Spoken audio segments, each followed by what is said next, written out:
Friends, let me clean you up a little bit. I am editing a little behind the scenes vlog from my Wolf 21 photo shoot at Fieldcraft Survival here in Utah, and I wanted to fill y'all in quickly about my hyrox event. So I am less than a week out from hyrox Miami, which is this Saturday. This is the first time I've ever competed in any sort of event like this, so with weights and endurance combined.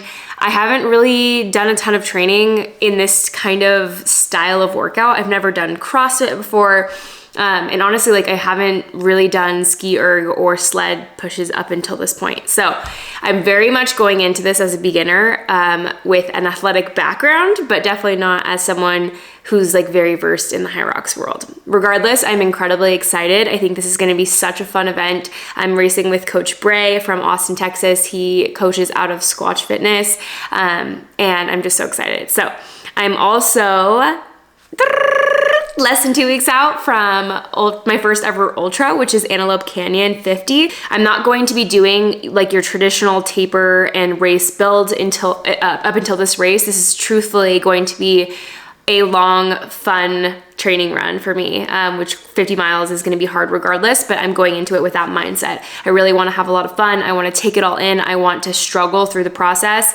So I'm not treating it necessarily like a full-blown race the way that I normally would. But just going through a gauntlet of different injuries with my Achilles tendonitis and a medial sprain and shin splints has made this training block just extra difficult. But this past week I did like a very big build up for my legs. So I ran yesterday 21 miles on very tired legs. On Friday I did 12 miles.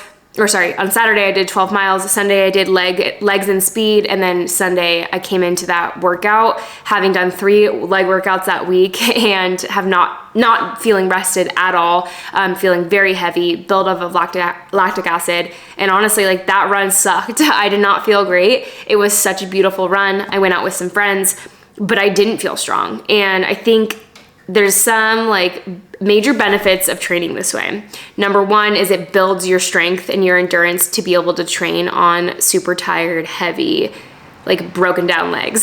But I think it crushes the ego and the mind a little bit because it challenges me and puts me in a mind state at some points that is questioning my ability to run 50 miles or questioning my ability to be an ultra endurance athlete. And because I'm so new, it's really easy to kind of fall into that mind trap of like, I don't know if I can do this, or maybe I can't do this, or X, Y, Z. Just knowing now where I am right now, right here, and feeling the way that I do today, which I feel good. Like, my legs feel honestly better than they did going into my 21-mile run. I know that those are negative thoughts that are not true. I went into that run fully knowing that I was going to struggle, and struggle I did. And struggle comes with a multitude of different mindsets and things that you have to kind of break down in your mind. It's really common and really normal for our bodies to break down and struggle, and then our mind starts to make up things along the way. And for me, I tend to be very positive, but I get quiet when I'm struggling. I get very like introspective when I'm struggling, and I do definitely battle those negative thoughts. But this is all race simulation. If anyone thinks that they're gonna go into a 50-mile run or any amount of mileage run, honestly, like, sometimes my 7-mile days are like very hard. And I think I was actually talking to a friend who's racing at Zion 100, and he even said, like, gosh, like, the first mile and the last mile, no matter how long the run is super hard mentally. So it's just kind of a testament of runners in general and of endurance athletes in general, of just being able to physically endure, mentally endure, and persist on. I have a tattoo on my thigh that says ho'omau, which is a Hawaiian word that means to endure and to persist on. And it's just a constant reminder for me that what I'm doing is a choice, and me choosing to struggle now is such a blessing.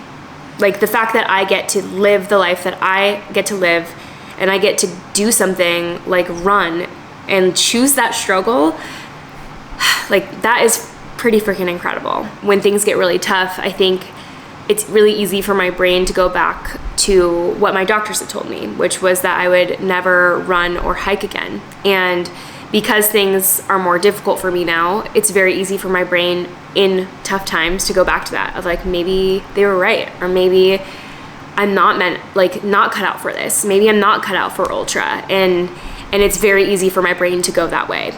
But there's also another part of me that reminds myself when I'm going through these tough things of like, I was told I would never run or hike again. And look at me now. That's really freaking incredible. And the more I go back to that place of gratitude and that place of reflection of like, look how far I've come, the easier it is for me to continue to go and to continue to push forward and to take my rest if needed, you know, have a time where you just, 21 miles on trail, right? We're going to have moments of breaks, stopping, fueling, etc. It's not like, I guess, like a road 10K or a road 5K or a road marathon where people are really pushing for these times. Ultra is so different, and that's really what drew me to it, was just this like slower mindset, the more encouraging mindset, because everyone's going through their own unique experience in this newer sport that is ultra running, but also in this experience where we totally know that anything can happen within the span of 24-hour plus multi-day races.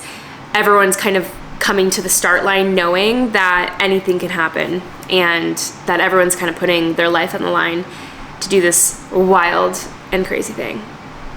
So to touch on a few fueling things, I've gotten a few questions about fueling. So I had a whole video talking about the different supplements that I take, but specifically my fueling strategy for these longer runs is to train my gut to handle enough food throughout my training block. So we're 6 months out from Leadville 100, and every long run leading up to this, I'm practicing the same nutrition. So I try as hard as I can to get in this amount of nutrition within the time period that I have allotted myself, and I'm building up to be able to have more while on trail. So to start off, I have 500 milligrams of sodium every hour is my goal, my bare minimum. So I have 2 flasks in my vest, which equate to about 40 ounces of water. And in each little flask, I have 500 milligrams of sodium.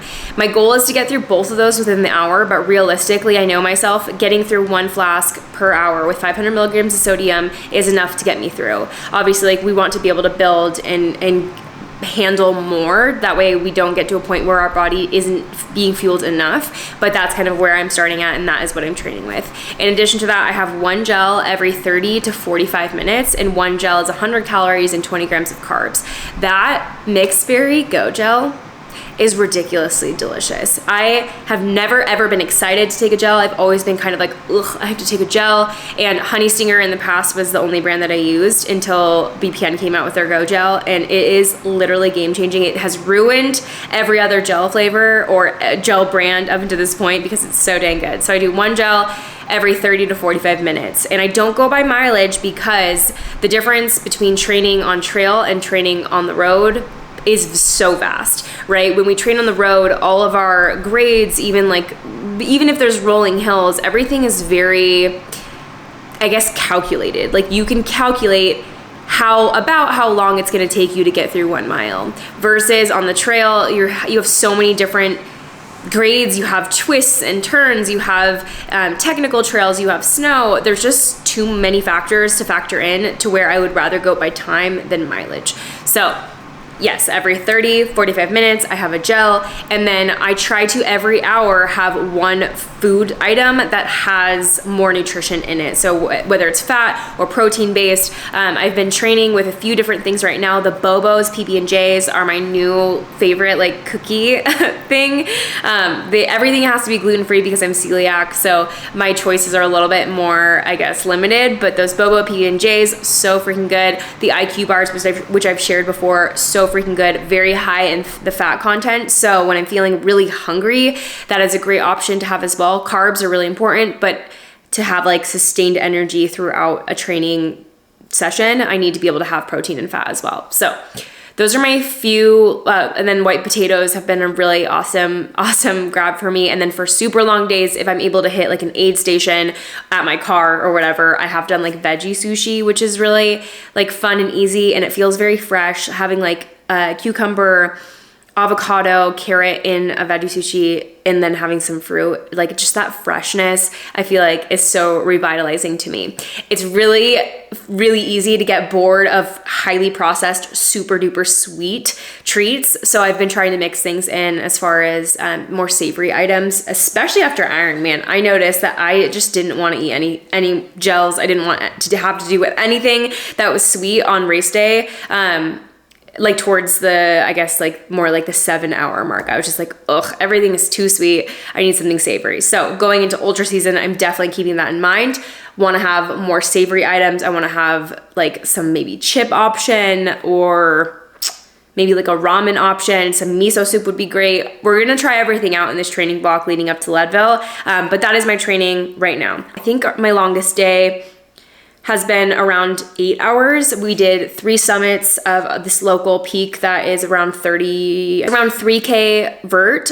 We hit around 22 miles, but we hit like 9,000 of vert. So it was a long day because of vert. If you don't know what vert is basically the elevation change from where you're starting to where you're ending. So if you have a mountain peak that you're climbing, you're going to likely have more vertical elevation or vertical feet gained from top to bottom versus like running on a flat road. You won't have as much vert. So I don't know, was that stupid to explain? I don't really care. So yeah, big vert day. And if you haven't trained in the mountains before, if you are doing a big vert day versus a big mileage day, the big vert day is going to need a lot more energy because it requires your body to expend a lot more calories, more carbs, more glycogen in your muscles to climb uphill versus running on a flat road. So that was a huge day for me. That was kind of the pinnacle of my training as far as vert goes. But this week was great. Such a great training week. Really heavy in the mileage, really heavy on the leg days. And my day after, like big training block, I am going to go run today. Trust me, I do not want to, but I know it'll be good for me. I'm going to also potentially do hot yoga tonight, depending on how my appointment goes this afternoon. But yes, that is the plan, not the goal. That is the plan. I'm going to run, cold plunge, and then potentially do some yoga tonight. Going into these next 2 to 3 weeks, I'm going to be focusing a lot on mobility, and I'm going to be no longer training legs until Antelope Canyon. So 2.5 weeks, I'm no longer going to be training legs just because my body holds on to that lactic acid, really loves to weight train. My body is stoked about that, but with hyrox coming up this Saturday, that'll put me 2 weeks out from Antelope Canyon. That'll be enough weight training on my legs for the next 2 weeks to where I don't want to kill myself before that race. I don't want to necessarily come into that race feeling super refreshed and completely tapered, but I don't want to die. Because it's my first ultra and I want to enjoy it. So I hope this helps. I hope you enjoyed this little chat. If you have any questions, please let me know in the comment section below. I do have some other videos coming onto the channel soon, so be sure to watch those. But I hope you enjoyed this little raw chat talking about fueling and my races coming up, and have a wonderful rest of your day. We're gonna go run now.